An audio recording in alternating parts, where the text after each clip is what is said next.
If I had shot my own children, would I not have done a good job of it? Elizabeth Diane Downs called this news conference to say she's innocent, even though she still hasn't been charged with a crime. In one sense, that news conference was another chapter in what's been a very unusual crime story, a story that news executives from both the broadcast and print media say has presented them with some very tough questions. Those tough spots started early in the investigation. The first announced suspect in the case was the so-called shaggy-haired stranger, the person Diane Downs still says shot her children. But even as composite drawings of the suspects circulated among the news media, reporters covering the story were getting hints that Downs herself was a suspect in the case. Ever since law enforcement officials acknowledged that Downs is in fact a suspect, she herself has become the object of intense media coverage. Some, like University of Oregon journalism professor Jeremy Cohen, think the spotlight has been too bright. It's an important story for the media to cover. I'm not sure the media has covered it responsibly.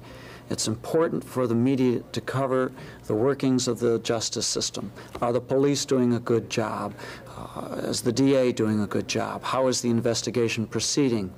On the other hand, the amount of attention given to a particular suspect who hasn't been charged may be too much attention. The kind of attention may be the wrong kind of attention.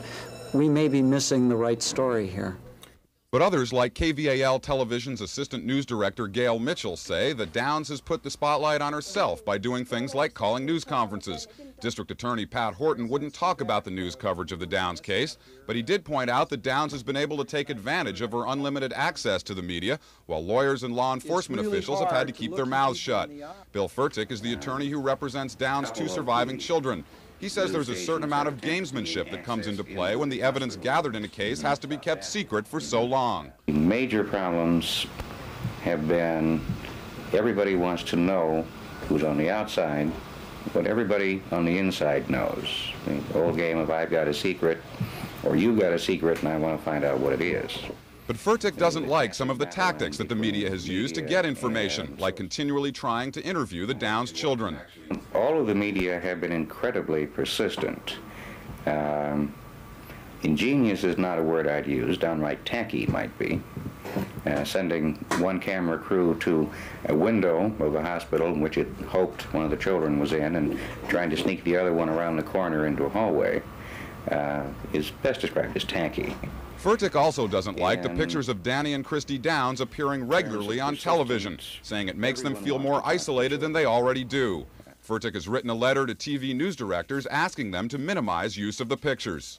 In the course of covering the Downs story, reporters have gotten access to confidential documents. They've also gathered more information than they've used. The idea is to avoid prejudicing the public against a potential suspect and to avoid interfering with a criminal investigation. But because the case has remained, for all intents and purposes, unsolved for so long, news executives have often been faced with deciding what to run and what not to run.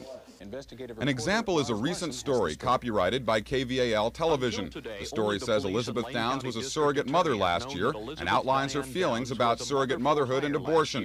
Both the Eugene Register Guard and KEZI Television had the same information but did not run it.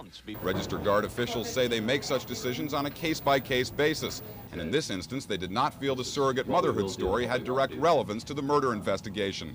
KVAL's Gail Mitchell says the story is relevant because Downs has made herself a public figure and because of her position as a mother who has had her children taken away without being charged of a crime. Both the Register Guard and KEZI Television ran the story after it appeared on KVAL. The United States Constitution guarantees both freedom of the press and the right of citizens to a fair trial. In this case, no one has even been charged with the murder. And until charges are filed and the trial begins, the newsroom debates over how to handle this story will continue. Scott Miller, Eyewitness News. In the news